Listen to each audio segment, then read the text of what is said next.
Now it's time for Culture Talk, where we talk about culturally relevant topics that you can use to start conversations about your faith. And I'm joined today with Dr. Hugh Ross. Thank you for joining us. Oh, my pleasure, Sandra. I am thrilled to be talking about a topic that you get a lot of questions on, and that is about the interpretation of the creation days. So what we know is that oftentimes Christians will say that the only literal interpretation of the creation days are 24-hour days, so 6 24-hour days. And that's usually an obstacle for anyone who would look at the scientific record and say, I'm not going to entertain Genesis because there's no way that the earth is that young.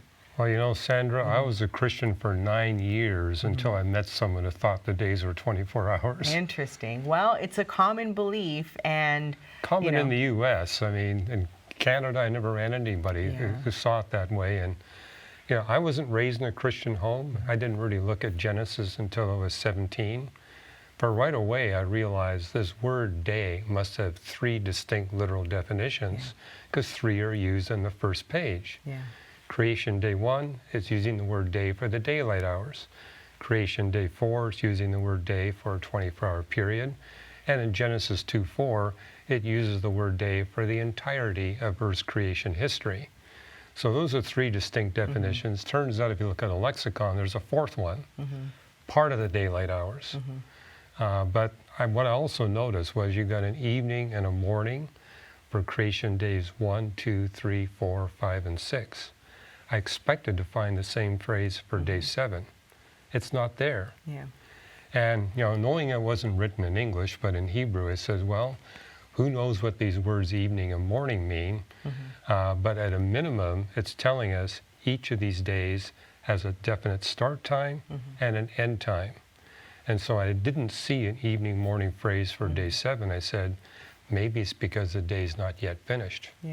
So of those 4 interpretations of the word day, some of us might be more familiar with the 6 24-hour days, but an old Earth interpretation would take that 4th definition, which is a long but finite period of time, correct? 6 consecutive periods of time. And what is the biblical evidence when we start to look at the Bible in its entirety that would point to one interpretation or the other, or one definition or the other? Well, at age 17, I first took the Bible seriously. I said, hey, it's 66 books. Before I draw any conclusions, I need to read through all 66 books. And there's a lot of content outside of Genesis that addresses that question. You know, for example, I mentioned there's no closure on day 7. Well, if you read Psalm 95 and Hebrews 4, it explicitly states we're still in God's 7th day. And when I saw that, that was a light bulb moment for me at age 17, because something that bothered me since I was 11 years old is the fossil record enigma. We see all these appearances of new phyla, classes, and orders before humanity, and we see none of that after humanity. And when I looked at Genesis 1, I said, this answers the fossil record enigma. For 6 days, God creates. On the 7th day, he stops creating. He ceases from his work of creation to focus on his work of redemption. And so that to me explained why we see all this new speciation, all these new phyla, classes, and orders of life before humanity, and we don't see any of it after humanity appears. And then to realize too, the Bible tells us the laws of physics are fixed. Jeremiah 33, Romans 8, which basically says God has established these laws. In fact, what I love is God says, you Jews change your mind all the time, but I'm immutable. I do not change. As proof, look to the laws that govern the heavens and the earth. As they don't change, I don't change. So there wasn't a change in physics or anything? No change in physics. Humans changed, but the physics didn't change. And the physics didn't change, then that means that the universe and the earth must be very old. In fact, every time I run into young earth creationist scientists, they admit if there's no change in the laws of physics at the fall or at the flood of Noah or both, then the universe and the earth must be billions of years old. So what would the age be then for Earth and for the cosmos? Well, the Bible doesn't give you an exact age for the earth or the universe. When we look at the book of nature, and the Bible tells us that God gave us two revelations, the book of nature and the book of Scripture. And the book of nature, by multiple means, tells us the earth is 4.5662 billion years old. It's very accurate. With the universe, we only have it to 4 places. It's 13.79 billion years old. So it's old for sure. It's old for sure. Definitely much older than a young Earth perspective, which would say it's around 6,000 to 10,000 years old Right. for Earth. But a lot younger than what astronomers back in the 1930s and 40s were saying. Back then they were thinking the universe was trillions of years old. We now know it's only billions of years old. Right. So later on in the show, Jeff's going to be talking about kind of the scientific evidence for long creation days. But I think it's helpful to know, just from a biblical perspective, that it all seems to line up when we look at the creation days. The key is we need to read all the creation texts in the Bible literally and consistently. The book of Hebrews is not going to contradict the book of Genesis. It's all from the same Creator God. So with Adam, when Eve is created, what does Adam say that kind of gives us a clue as to the length of time that he may have waited? Well, notice in Genesis 2, we've got Adam going through multiple careers before God creates the woman.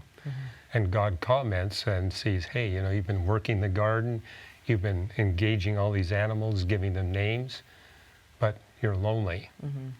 And for most men, it takes more than a few seconds to feel lonely. I don't know whether you've noticed that.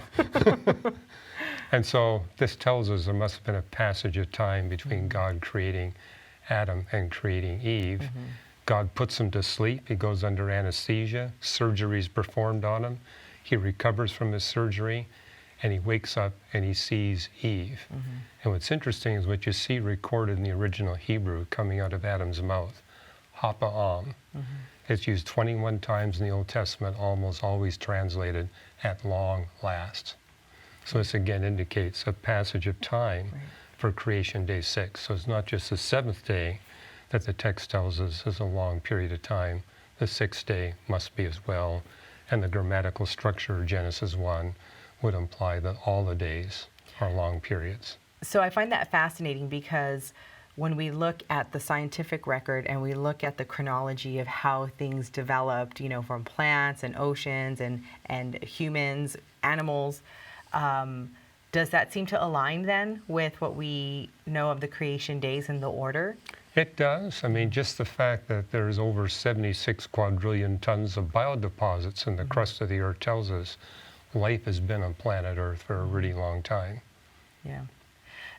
I think a criticism that people might have is that to have that long creation kind of diminishes God's power, and he can do it in an instant.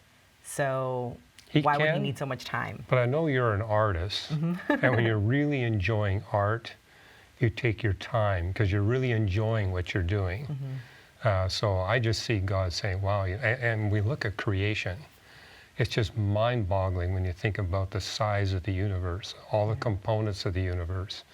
And I can imagine that God was really enjoying his works of creation.